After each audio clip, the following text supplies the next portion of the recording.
சாகறதுக்கு முன்னாடி பவதாரணி வெளிப்படுத்தின கடைசி ஆசை.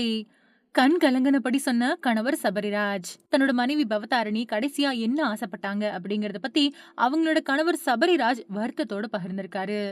தமிழ் சினிமாவோட இசை ஞானியான இளையராஜாவுக்கு 2 மகன்கள். கார்த்திக் ராஜா அப்புறம் யுவன் சங்கர் ராஜா.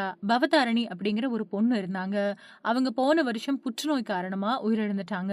பவதாரணி தமிழ் உள்ளிட்ட தென்னிந்திய மொழிகள்ல ஏராளமான பாடல்கள பாடியிருக்காங்க. தளபதி விஜய் நடிப்புல வந்த காதலுக்கு மரியாதை படத்துல இடம்பெற்ற இது சங்கீத திருநாளோ அப்படிங்கிற பாட்ட இவங்க தான் பாடியிருந்தாங்க.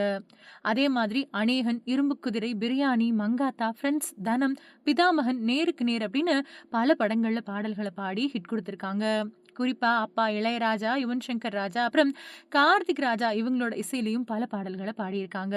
இதுல என்ன சுவாரஸ்யம் அப்படின்னா, அப்பா இளையராஜா இசையில பாரதி படத்துல அவங்க பாடின "மயில் போல பொண்ணு ஒண்ணு" அப்படிங்கிற பாடலுக்கு சிறந்த பின்னணி பாடகிக்கான தேசிய விருதும் அவங்களுக்கு கிடைச்சது.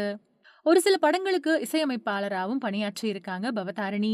தமிழ் சினிமா மட்டும் இல்லாம தெலுங்கு, கன்னடம், ஹிந்தி மொழிகள்லயும் ஒரு சில படங்களுக்கு இசையமைச்சிருக்காங்க. இந்த நிலையில தான் கடந்த வருஷம் ஜனவரி மாசம் புற்றுநோய் பிரச்சனையால பாதிக்கப்பட்டு வந்த பவதாரணிக்கு மாரடைப்பும் ஏற்பட்ட நிலையில பரிதாபமா உயிரிழந்தாங்க.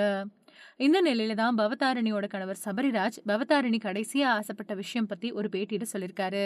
அதுல அவர் என்ன சொன்னாரு அப்படின்னா, பவதாரணிக்கு உடல்நிலை மோசமடைஞ்ச நிலையில சிகிச்சைக்காக இலங்கைக்கு போனோம்.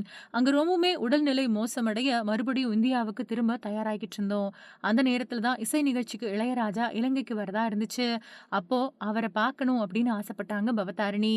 அவங்க ஆசைப்பட்டபடியே அவங்க அப்பா இளையராஜாவை பார்த்தாங்க. ஆனா அதுவே அவங்களோட கடைசி ஆசையா இருக்கும் அப்படின்னு யாருமே எதிர்பார்க்கல அப்படின்னு அவர் சொல்லியிருக்காரு.